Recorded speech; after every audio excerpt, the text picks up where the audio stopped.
नमस्कार, आप देख रहे हैं के न्यूज इंडिया। मैं हूं आपके साथ गरिमा वाजपेयी। इस खास कार्यक्रम में आज बात करेंगे उपचुनाव के रण की।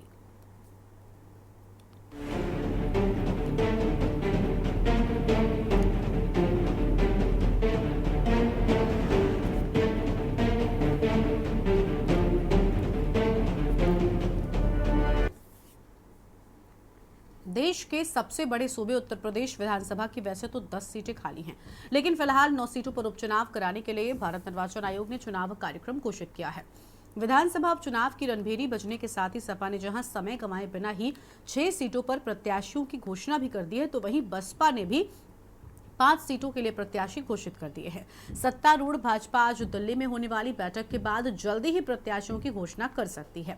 सत्तारूढ़ गठबंधन की ओर से भाजपा ने सहयोगियों को स्पष्ट कर दिया है कि पश्चिमी यूपी की 1 सीट रालोद को दी जा सकती है, तो वहीं इंडिया गठबंधन में सपा कांग्रेस को 2 सीटें दे सकती है। भारत निर्वाचन आयोग ने महाराष्ट्र और झारखंड के साथ यूपी की रिक्त चल रही गाजियाबाद, सदर, कटहरी, करहल, फूलपुर, मझवा, मीरपुर, खैर, सीसामऊ और कुंदर की विधानसभा सीट भरने के लिए उपचुनाव कराने का कार्यक्रम घोषित कर दिया है, जबकि रिक्त चल रही अयोध्या के मिल्कीपुर सीट पर चुनाव कराने का अभी फैसला नहीं लिया जा सका है। साल 2022 में हुए सामान्य विधानसभा चुनाव में इनमें से 4 सीटों पर समाजवादी पार्टी का कब्जा था, जबकि 3 सीटें भाजपा के पास थी। यही नहीं, एक सीट पर निषाद पार्टी और राष्ट्रीय लोकदल का कब्जा हुआ था।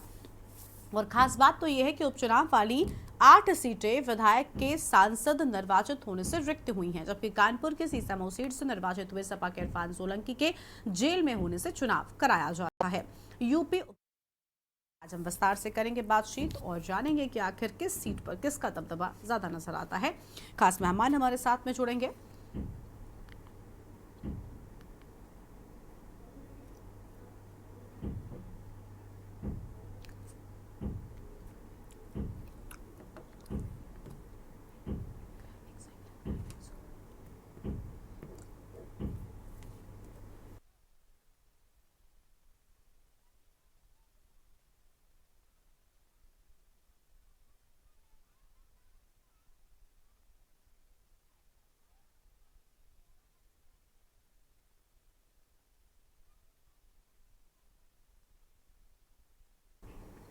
और इसी खबर पर बातचीत के लिए हमारे साथ में खास मेहमान जुड़ चुके हैं। प्रदीप मिश्रा जी हैं, बीजेपी के नेता हैं। विजय दुबे हैं, राजनीतिक विश्लेषक हैं। संदीप मिश्रा हमारे संवाददाता लखनऊ से जुड़ चुके हैं। समाजवादी पार्टी से भी कुछ नेता हमारे साथ में आके जुड़ेंगे। फिलहाल चर्चा की शुरुआत हम करेंगे। सबसे पहले संदीप का ही रुख कर लेते हैं एक बार। संदीप, उपचुनाव के रण की शुरुआत होने वाली है और देखिए अलग अलग दलों की ओर से अपने अपने प्रत्याशियों के नाम भी सामने आ रहे हैं, लेकिन दबदबा इन सीटों पर किसका नजर आता है? और अगर लोकसभा चुनावों में हम देखें तो एक अलग तस्वीर नजर आई थी इस बार उत्तर प्रदेश में, जिसकी उम्मीद लोगों ने नहीं की थी। लेकिन अब जब इन 10 सीटों पर उपचुनाव होंगे तो क्या पासा पलटेगा? उस तरीके का ही माहौल है। इन सीटों पर क्या स्थिति है?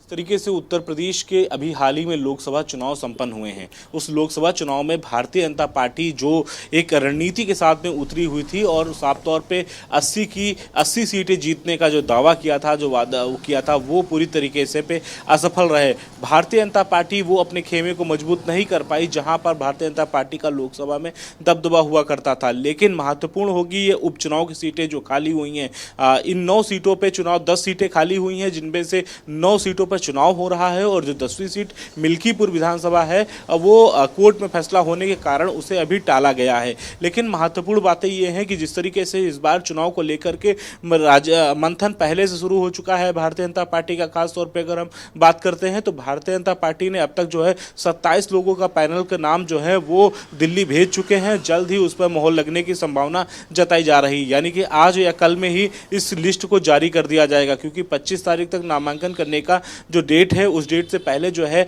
सभी प्रत्याशियों के नाम घोषित कर दिए जाएंगे। इसके साथ ही साथ समाजवादी पार्टी की अगर हम बात करते हैं, समाजवादी पार्टी ने अपने सभी प्रत्याशियों के मैदान में उतार दिया है और 2 सीटें कांग्रेस के खेमे में गई हैं। लेकिन अभी भी वहां पर हलचल तेज है। कांग्रेस ये चाहती है कि 2 की जगह पे कांग्रेस को 4 सीटें मिले उत्तर प्रदेश में, खासतौर पर उपचुनाव में। लेकिन अभी तक 2 सीटों का ऐलान किया गया है, जहां पर एक खैर सीट है जो कि अलीगढ़ में है और दूसरी गाजियाबाद की सीट है जहां पर अतुल गर्ग का कब्जा हुआ करता था। अतुल गर्ग वहाँ गाजियाबाद से सीट कई बार चुनाव लड़े और वहाँ पे जीत के हासिल आए हैं, लेकिन महत्वपूर्ण चीज़ें ये हैं कि वो लोकसभा चले गए हैं तो सीट खाली हो चुकी है। यही अगर कड़ी की बात करते हैं तो फूलपुर सीट की भी बात करते हैं, वहाँ से भी सांसद चुने गए हैं। तो अब जो सीटें खाली हुई हैं उस पर भारतीय जनता पार्टी और तमाम जो पार्टियां हैं वो मंथन कर रही हैं। इससे महत्वपूर्ण बातें एक बार ये भी है कि इस बार जो उपचुनाव हो रहे हैं इसमें बसपा अपने कैंडिडेट उतार रही है, तो ये भी एक त्रिकोणीय जो मुकाबले होंगे काफ़ी दिलचस्प होंगे, क्योंकि जहां अब तक बसपा जो है अपना वोट बैंक वो या तो समाजवादी पार्टी के में जा रहा था या तो फिर कांग्रेस की तरफ जाता दिख रहा था, लेकिन अब इस बार जो है बसपा ने भी अपने कैंडिडेट वहां पे उतारेंगे और ये माना जा रहा है कि इस बार जो लड़ाई होगी वो त्रिकोणीय होगी, क्योंकि कहीं ना कहीं एक तरफ बीजेपी तो दूसरी तरफ या सपा का या फिर कांग्रेस का कैंडिडेट होगा, तीसरी तरफ अगर देखा जाए तो वो बीएसपी का कैंडिडेट होता हुआ नजर आएगा। तो ये काफ़ी इस बार दिलचस्प होगा, क्योंकि जिस तरीके से अभी तक तैयारियों की अगर बात करते हैं तो लगातार अगर तैयारियां देखने को मिलेंगी, क्योंकि जहां एक तरफ अखिलेश यादव लगातार तैयारियां कर रहे हैं, अपने जो उनके जो सांसद चुने गए हैं इस बार उन सांसदों को मैदान में उतारा है उन्होंने, इसके साथ ही साथ में खुद वो जनसभाएं संबोधित करते हुए नजर आएंगे। उसी कड़ी की बात करते हैं तो सीएम योगी आदित्यनाथ भी जो है इस बार जो है लगभग हर विधानसभा में 2 जनसभाएं करते हुए नजर आएंगे। डिप्टी सीएम केशव प्रसाद मौर्य 2 जनसभाएं करेंगे, 2 जनसभाएं करेंगे, और इसके साथ साथ ब्रजेश पाठक वो 2 जनसभाएं करेंगे। साथ ही साथ भूपेंद्र चौधरी और संगठन मंत्री धर्मपाल सिंह लगातार मैदान में उतरेंगे। तो कहीं ना कहीं ये मामला जो ये लड़ाई होगी जो उपचुनाव की वो काफ़ी दिलचस्प होगी, क्योंकि सही इसके कई मायने निकाले जा रहे हैं। अब तक सीटों के हम आकलनों की बात कर रहे हैं तो कई सीटें जो है वो समाजवादी पार्टी के पास हुआ करती थी, लेकिन अब इस बार जो भारतीय जनता पार्टी ने तैयारियां की हैं उन तैयारियों के कितने मायने निकाले जाएंगे वो तो आने वाला वक्त बताएगा। लेकिन साफ है कि जिस तरीके से लगातार जो है सभी दल जो हैं वो लगातार पार्टी अपने अपने उम्मीदवारों को जिताने के लिए लगातार पूरी ताकत लगा रहे हैं। जी बिल्कुल, सभी दलों की ओर से पूरी ताकत लगाई जा रही है कि उनके उम्मीदवारों को इस चुनाव में जीत मिले, लेकिन फिलहाल किसका दबदबा भारी होगा ये तो बहुत अहम होगा देखना। हमारे साथ में बीजेपी के नेता प्रदीप मिश्रा जी हैं, बहुत स्वागत सर आपका भी। प्रदीप जी, उपचुनाव में योगी सरकार की प्रतिष्ठा क्या बरकरार रह पाएगी, क्योंकि लोकसभा के चुनावों में तो स्थिति बड़ी डामाडोल नजर आई थी, मतलब कई सारी ऐसी सीटें थी जिनको लेकर तो खुद बीजेपी ने भी सपने में भी नहीं सोचा था कि यहाँ पर हार मिलेगी, लेकिन वैसा हुआ और समाजवादी पार्टी की साइकिल बड़ी तेजी के साथ दौड़ी थी। तो इस बार कितनी उम्मीद है आम जनता से? के न्यूज के सभी दर्शकों को नमस्कार जी। मैं आपके चैनल के माध्यम से बताना चाहूंगा कि जो अभी 13 नवंबर को जो चुनाव आयोग ने तिथि घोषित की है, हम लोग उत्तर प्रदेश में 9 सीटों पे उपचुनाव में जा रहे हैं और उसका जो है रिजल्ट 23 नवंबर को आने वाला है। मैं आपको ये बताना चाहूंगा कि भारतीय जनता पार्टी का जो समग्र विकास का एजेंडा है उसके तहत हम लोग चुनाव में उतर रहे हैं, और मैं आपको ये दावे के साथ करता हूं कि सारी सीटें 9 की 9 सीटें, अभी एक सीट पे मिलकर पूर्व चुनाव नहीं होना है, वो न्यायालय में प्रकरण है, वो प्रकरण जैसे ही रिजॉल्व होगा उसके बाद वो तिथि की घोषणा होगी कि जनवरी में होता है कब होता है। तो मैं ये बताना चाहूंगा कि 9 सीट पे भारतीय जनता पार्टी अपने एनडीए के साथ में, कुछ सीटें एनडीए के पास जाएंगी, अभी पार्टी जो 1-2 दिन में घोषणा कर देगी, और हमारा जो एजेंडा है एनडीए के साथ में चुनाव लड़ने का और 9 की 9 सीटें जीतने का लक्ष्य लेके पूरी भारतीय जनता पार्टी टीम मैदान में उतरी है। माननीय योगी आदित्यनाथ मुख्यमंत्री जी और माननीय प्रधानमंत्री जी, माननीय नरेंद्र मोदी जी के नेतृत्व में हम लोग चुनाव में जा रहे हैं, और मैं आपको आश्वस्त करता हूं जो हमारा समग्र विकास एजेंडा होगा इसके तहत हम लोग जो है चुनाव में उतरेंगे और पार्टी 9 सीट पे विजयश्री प्राप्त करेगी। और मैं आपको आश्वस्त करना चाहता हूं कि अभी पार्टी में सदस्यता अभियान का कार्यक्रम चल रहा है। उत्तर प्रदेश में भारतीय जनता पार्टी ने 2 करोड़ से ज्यादा सदस्य बनाकर एक कीर्तिमान स्थापित किया है। माननीय योगी आदित्यनाथ जी के नेतृत्व में, हमारे प्रदेश अध्यक्ष भूपेंद्र सिंह जी के नेतृत्व में हम लोग ये चुनाव 9 की 9 सीटों जीतने का लक्ष्य लिया है, और 9 की 9 सीटें हमारी एनडीए जीतेगी। जो सपा बसपा और कांग्रेस जो ये लोग जो तुष्टीकरण की राजनीति करते हैं, हमारा उसमें समग्र विकास का एजेंडा भारी पड़ेगा। हम 9 की 9 सीटें जीतने वाले हैं। बिल्कुल ठीक है, 9 की 9 सीटें आप जीतेंगे, लेकिन देखिए उसके लिए क्या तैयारी है, किस तरीके से होंगे चीज़ें, ये देखना भी बहुत अहम होगा। विजय दुबे जी हैं, राजनीतिक विश्लेषक हैं। सर, दावे तक तो ठीक है, आपने सुना 9 की 9 सीटें जीतने की बात कह रहे हैं प्रदीप जी, लेकिन इस दावे में आपको सच्चाई कितनी नजर आती है? क्या लग रहा है कि क्या बीजेपी ने एकदम से पासा पलटने वाली कोई स्थिति कर दी है खड़ी, या अभी भी हालात कुछ डामाडोल है?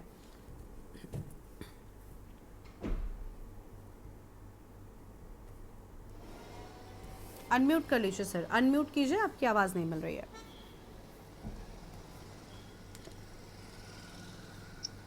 हेलो जी बोलिए। हरियाणा में भारतीय जनता पार्टी ने जब से अपने विधानसभा चुनाव में विजय हासिल की है, तब से भारतीय जनता पार्टी का मनोबल काफी बढ़ा हुआ है। तो उत्तर प्रदेश में योगी आदित्यनाथ का एक नारा जो है हरियाणा में बड़ा कामयाब रहा था। उन्होंने जो नारा दिया था वो ये कहा था कि भाई बटोगे तो कटोगे, और ये अब ये नारा उनका जो है महाराष्ट्र में भारतीय जनता पार्टी के कुछ उम्मीदवार जो भविष्य में वहां पर होंगे, उन्होंने इस्तेमाल करना चालू कर दिया है, और पदाधिकारियों ने उसके पोस्टर तक जारी कर दिए गए। अब देखना यह होगा कि योगी जी का ये नारा जो उन जगहों पर सफल रहा है, क्या ये विधानसभा चुनाव में भी काम करेगा उत्तर प्रदेश में, क्योंकि वो ये नारा उन्होंने उत्तर प्रदेश से ही दिया था, और ये उन जगहों पे जो है भारतीय जनता पार्टी अपने टैगलाइन के रूप में इस्तेमाल कर रही है।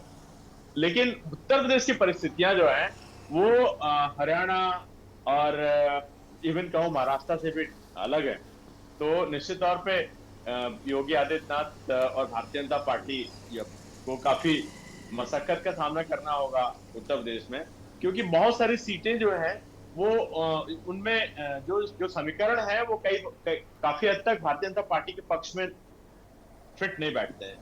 जैसे अगर कोई कहे साहब की जो है जो करहल है उसको हम जीतेंगे, तो करहल को जीतने के लिए भारतीय जनता पार्टी को जो होम बिल्ड है कहना चाहिए समाजवादी पार्टी की या मुलायम सिंह की अपना एक गृह जिला है, और उन्होंने जो उम्मीदवार भी दिया है वहां पे वो पहले सांसद रह चुका है और परिचित है, लोगों के बीच जमीनी स्तर पर जाना हुआ है। भारतीय जनता पार्टी मुझे लगता है कि अभी जो है एक अनिश्चय की स्थिति में जैसे लग रही है। वो अपने उम्मीदवार का पैनल बनाने के बाद भी उम्मीदवारों को घोषित नहीं कर पाया। देखिए सारे कई स्टेट्स में जो बाई इलेक्शन हो रहे हैं वहां के उम्मीदवारों की लिस्ट भारतीय जनता पार्टी ने घोषित कर दी है। ये अलग बात है कि भाई अभी जो बयान आ रहे हैं उसमें कहा जा रहा था आपके बूथ स्तर पर मंत्रियों को लगाया जाएगा। अरे भाई बूथ स्तर पे जो है वहां के स्थानीय कार्यकर्ताओं को लगाइए, मंत्रियों को तो आपने सुपरविजन पर लगा ही रखा है, लेकिन जो है अब हर जगह मुख्यमंत्री को ही उतरना पड़ेगा मैदान में। स्थानीय लोग जब तक कमर नहीं कसेंगे तब तक भारतीय जनता पार्टी का बेड़ा कैसे पार लगेगा, पहली बात। दूसरी बात है कि बहुत सारी सीटें बड़ी टफ हैं, और निश्चित तौर पे जैसे मान लीजिए मीरापुर की सीट आरएलडी ने पहले जीती थी, लेकिन मीरापुर की सीट आरएलडी तब जीती थी जबकि सपा के साथ उनका कोएलिशन था, भारतीय जनता पार्टी के साथ तब कोएलिशन नहीं था उनका। तो ये बहुत सारी चीजें हैं जिसमें कि अभी संजय निषाद की बात कर लीजिए, संजय निषाद मांग रहे थे भाई हमको 2 सीट दीजिए, अभी उनको एक मझवाई सीट मिली है। तो अंदर खाने उन्होंने ये भी मना कर दिया कि मैं जो है इस राज्य स्तर के या मुख्यमंत्रियों उप मुख्यमंत्रियों से बात नहीं करूंगा, मैं सीधे जो है गृह मंत्री के पास जाऊंगा बात करने। तो ये सब नाराजगियां भी इस बीच उभरी है, और कहीं ना कहीं जो सीटों देखिए कैंडिडेट्स करने के बाद में कैंडिडेट अपने हिसाब से अपने क्षेत्र में अपनी तैयारी चालू कर देता है। तो अगर ये निर्णय की स्थिति भारतीय जनता पार्टी में रहेगी कि वो जो है अपने कैंडिडेट समय अब बहुत अधिक नहीं है कि बाई इलेक्शन के लिए माना ही जाता है कि बाई इलेक्शन जो सरकार होती है उसी का होता है, लेकिन आपको कुछ बेसिक चीजें तो क्लियर करनी चाहिए ना। मुझे अभी इस बात में न जाने क्यों संशय सा भारतीय जनता पार्टी बना हुआ लगता है कि भाई उसने अपने प्रत्याशी घोषित नहीं किए, क्या उसमें भी कोई दांवपेच है क्या? तो अभी उत्तर प्रदेश में जो लड़ाई है ठीक है, अपोजिशन में भी है, मतलब इंडिया ब्लॉक में भी कांग्रेस जो है 3 सीटें मांग रही है, फुलपुर के लिए मांगा उन्होंने, लेकिन फुलपुर में चूंकि अखिलेश यादव ने पहले से अपना उम्मीदवार घोषित कर रखा है, जो 2-3 बार के विधायक रह चुका है, पिछली बार वो उनका विधायक हार गए थे। तो अब अखिलेश यादव क्या उसको वापस लेंगे?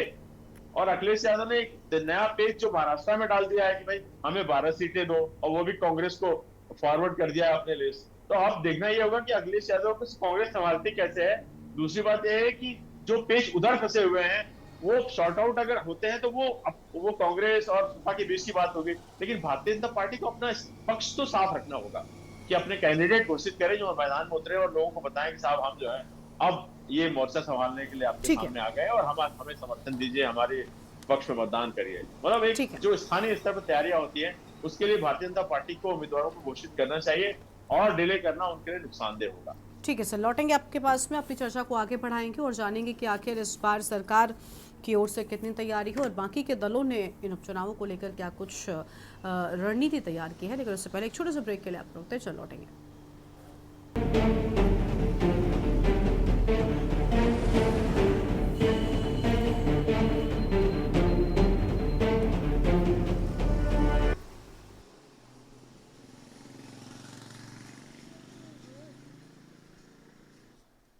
उपचुनाव के रण को लेकर खास मेहमान हमारे साथ में लगातार बने हुए हैं।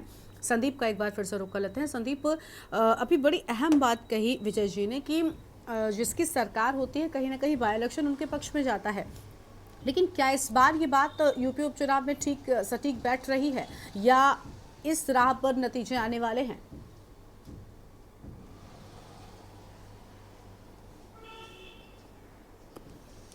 देखिए, ये सच है कि जिस तरीके से सरकार की जिसकी भी होती है वो उपचुनाव में अगर देखा जाए तो उसका पल्ला भारी जरूर रहता है, लेकिन महत्वपूर्ण यहाँ पे इस बार के उपचुनाव में ये देखा जा रहा है क्योंकि वो आधे ज़्यादा जो सीटें हैं वो कहीं समाजवादी पार्टी के खेमे से होकर के गुजरती हुई नज़र आ रही हैं।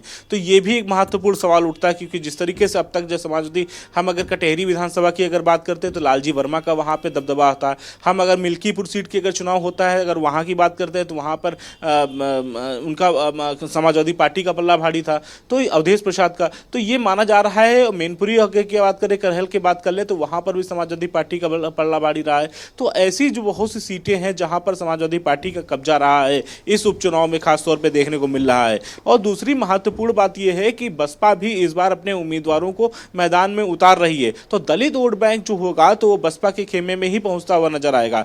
बचा अमू सीटों में जो ब्राह्मण और यादव वोट बैंक बचा, जो कुर्मी वोट बैंक है वो किधर खिसकता है ये महत्वपूर्ण होगा, क्योंकि जिस तरीके से इस बार का जो समीकरण बन रहे हैं वो हर विधानसभा के एक अलग अलग समीकरण बनते हुए नजर आ रहे हैं। भारतीय जनता पार्टी ने अब तक अपने उम्मीदवारों का लिस्ट का नाम नहीं घोषित किया है, ये महत्वपूर्ण है क्योंकि अब तक हो जाने चाहिए थे भारतीय जनता पार्टी की तरफ से जो उम्मीदवार, क्योंकि जितना लेट करेंगे उतना उनके पास कम वक्त होगा मेहनत करने का, उतना ही उनके पास कम समय बचेगा कि अपने जनता के बीच में जाएं और अपने आप को साबित करें कि हम उनके एक उम्मीदवार बन के उतर रहे हैं। तो बहुत सी बातें ऐसी हैं जो देखने वाली होंगी इस बार के उपचुनाव में खास तौर पे, क्योंकि बहुत यही एक सबसे बड़ा विषय होगा क्योंकि जिस तरीके से इस बार के उपचुनाव जो देखने को मिले हैं, उपचुनाव में सभी पार्टियां लगातार रणनीतियां बना रही हैं, क्योंकि एक तरफ अगर देखा जाए एक तरफा चुनाव होता हुआ इस बार नहीं दिख रहा है, क्योंकि जरूर सरकार भारतीय जनता पार्टी की है लेकिन ये उपचुनाव है, ये उपचुनाव में कई परिवर्तन देखने को मिल सकते हैं, क्योंकि वजह साफ है कि इस बार जो लड़ाई है वो समाजवादी पार्टी की तरफ ज़्यादा मजबूत होती हुई नजर आ रही है, क्योंकि वो कहीं ना कहीं उम्मीदवार वहाँ से होकर के निकले हैं, वहाँ पर उन सीटों पर कुछ सीटों पर जो है समाजवादी पार्टी का कब्जा रहा है अब तक। तो अब वहां पर क्या भारतीय जनता पार्टी अपना कमल खिला पाएगी, ये काफी ज्यादा महत्वपूर्ण होगा। बिल्कुल, ये देखना बहुत अहम होगा। हमारे साथ में शरद यादव जी भी जुड़ चुके हैं, समाजवादी पार्टी के नेता हैं। बहुत स्वागत सर आपका भी। शरद जी, क्या लग रहा है इस बार उपचुनाव में, क्या लोकसभा चुनाव में तो समाजवादी पार्टी की साइकिल की रफ्तार काफी तेज हुई थी, उपचुनाव में लेकिन क्या उतनी मजबूती के साथ आगे बढ़ेंगे? प्रत्याशी उतारने में तो खैर समाजवादी पार्टी ने बिल्कुल भी देरी नहीं की। अनम्यूट कीजिए सर, अनम्यूट कीजिए, उसके बाद बोलिए पहले तो।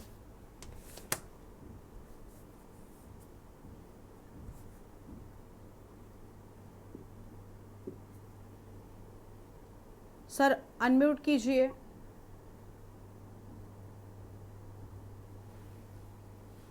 आपकी आवाज नहीं मिल रही है शरद जी हमें।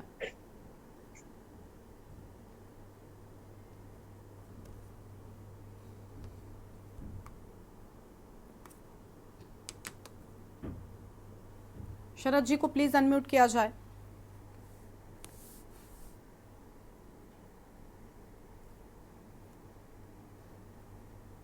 देखिए उनकी आवाज नहीं मिल पा रही है। उनकी आवाज आएगी, उनके पास हम पहुंचेंगे, लेकिन उससे पहले प्रदीप जी का एक बार फिर से रुख कर लेते हैं। प्रदीप जी, सबको यही लग रहा है कि इस बार देखिए बीजेपी ने थोड़ी देरी करती, प्रत्याशी उतारने में देरी क्यों हो रही है भला?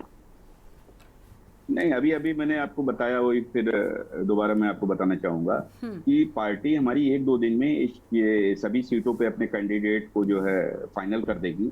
एक्चुअली अच्छा, हम लोग इस बार गुटबाजी का तो कोई वो नजर नहीं आ रहा, क्योंकि जब नतीजे नहीं, सामने आए थे कोई लोकसभा गुटबाजी के, नहीं। हम लोग उसके बाद ये सीधे कहा गया कि पार्टी में सुनी नहीं गई, जो शीर्ष नेतृत्व है उसमें ही गुटबाजी देखने को मिली थी। कई बड़े बड़े नाम सामने आए थे जिसमें उनका कहना था कि हमारे हिसाब से टिकट नहीं दिया गया।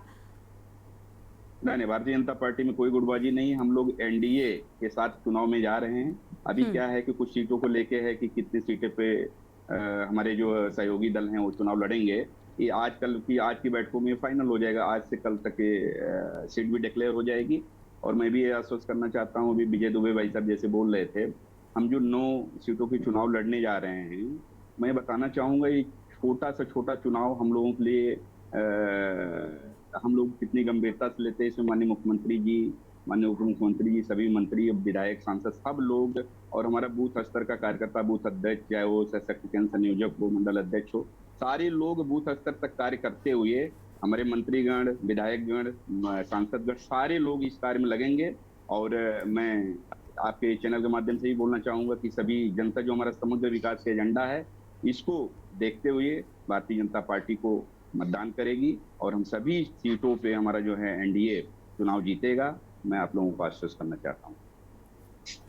ठीक है, आपको यहाँ पर रोकना चाहेंगे और इसी बीच दिल्ली लेकर चलते हैं अपने दर्शकों को। आम आदमी पार्टी के नेता और दिल्ली के मुख्यमंत्री आतिशी क्या कुछ कह रही सुनता है। वो नहीं लगाते हैं अपने काम करने में, पुलिस व्यवस्था ठीक करने में, सुरक्षा व्यवस्था ठीक करने में, दिल्ली की महिलाओं को, बच्चों को, बुजुर्गों को सुरक्षित रखने में।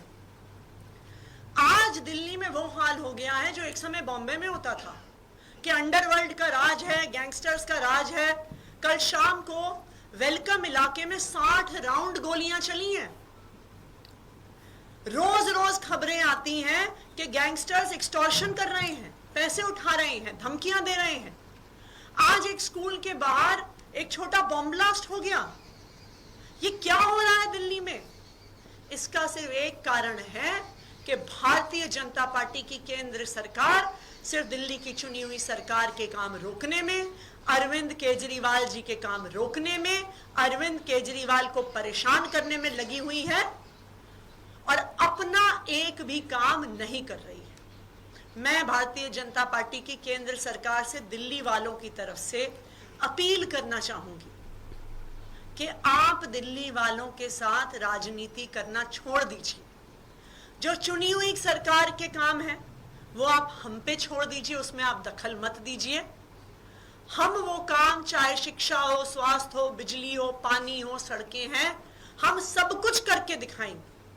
अरविंद केजरीवाल जी के जेल से बाहर आने के बाद लगातार पूरी स्पीड से दिल्ली में काम हो रहे हैं, लेकिन जो काम आपकी जिम्मेदारी है, जो सेफ्टी और सिक्योरिटी आपको देनी है, मैं भारतीय जनता पार्टी से अपील करूंगी कि उस पर भी आप कुछ ध्यान दें। सीएम हाउस से रिलेटेड कुछ डॉक्यूमेंट सामने आए हैं पीडब्ल्यूडी के, जिसमें बहुत ज्यादा खर्चे की बात है और दूसरा कुछ बाथरूम की चीज ऑटोमेटिक टॉयलेट सीट होती है वो मिसिंग है, जिसकी कीमत 10 से 12 लाख रुपए।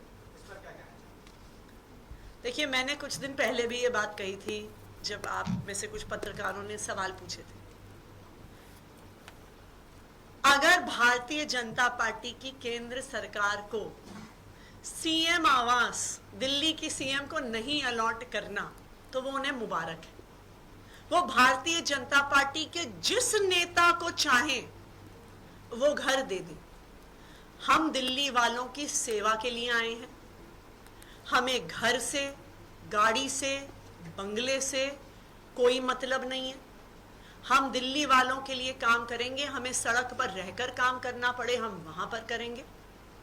अगर इन्हें घर, मुख्यमंत्री आवास दिल्ली के मुख्यमंत्री को नहीं देना, हमें कोई फर्क नहीं पड़ता।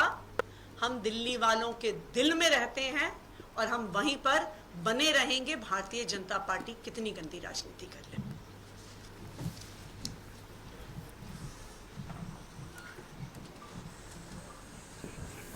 तो दिल्ली की मुख्यमंत्री आतिशी को आप सुन रहे थे, जो दिल्ली की सुरक्षा को लेकर काफ़ी अहम बात कह रही थी। और वापस अपनी चर्चा का रुख कर लेते हैं। हमारे साथ में कुछ खास मेहमान बने हुए हैं। प्रदीप जी, आप अपनी बात को पूरा कर सकते हैं सर। वही बोल रहा था कि हमारा जो आगामी जो चुनाव है वो चुनाव हम लोग जो गंभीरता से लेते हुए हमारे सारे पार्टी के शीर्ष नेतृत्व, चाहे मुख्यमंत्री जी हो, उप मुख्यमंत्री जी हो, विधायक, सांसद और बूथ अध्यक्ष, शक्ति केंद्र संयोजक मंडल अध्यक्ष, सभी टीमों के साथ हम लोग चुनाव में उतरेंगे और हमारा माइक्रो मैनेजमेंट जो है उसके लिए जो है पार्टी लगी हुई है। हम लोग सभी सीटों पे जीत के साथ जो है विजयश्री प्राप्त करेंगे और सभी मतदाता हम लोगों के पक्ष में मतदान करेंगे। और जो हमारा समग्र विकास का एजेंडा है उसको देखते हुए और यहाँ की जनता, जो 9 सीटों की जनता है, हम लोगों को ही वोट करेगी। और जो विपक्ष की बांटो और राजनीति करो, जो उनका एजेंडा है डिवाइडिंग रूल और तुष्टीकरण की राजनीति को नकारेंगे लोग और भारतीय जनता पार्टी को मतदान कर सभी सीटों पे विजयश्री दिलाएंगे। और मैंने बोला कि आज से कल तक जो है सभी सीटों पे उम्मीदवार घोषित हो जाएंगे। और अभी जो आपने सुनाया दिल्ली दिल्ली के मुख्यमंत्री आरसीपी का जो बयान आ रहा था, वो उनकी विफलता है। अपनी विफलता को जो है भारतीय जनता पार्टी के सिर पे मढ़ने का कार्य कर रही हैं। पूर्व में केजरीवाल जी भी ऐसे कि हम लोग आम आदमी लोग हैं और सैकड़ों करोड़ के बंगला को बना के उसमें लोग रहने का कार्य किए। अभी उसी की राजनीति को आगे बढ़ाते हुए ये कह रही कि मैं उसमें नहीं जाऊंगा, भारतीय जनता पार्टी किसी भी नेता को अलॉट कर दीजिए। तो ये सब उनकी विफलता है और विफलता को जो है भारतीय जनता पार्टी के सिर पर मढ़ने का कार्य ये लोग कर रहे हैं। और मैं यही कहना चाहूँगा, ये लोग विकास और डेवलपमेंट को ध्यान देते हुए दिल्ली की जनता के विकास के बारे में सोचे, भारतीय जनता पार्टी के आरोप और प्रत्यारोप से बचें। ठीक है, बहुत शुक्रिया आप सभी का हमारे साथ जुड़ने के लिए, चर्चा में आने के लिए, अपनी बात रखने के लिए। तो देखिए, उपचुनाव के रण की शुरुआत हो चुकी है, लेकिन इस उपचुनाव के रण में कौन बाजी मारेगा ये देखना बहुत अहम होगा। फिलहाल सभी दलों की ओर से पूरी ताकत लगाई जा रही है इस उपचुनाव के रण को जीतने के लिए। इस बुलेटिन में इतना ही। आप देखते रहिए न्यूज़ इंडिया। नमस्कार।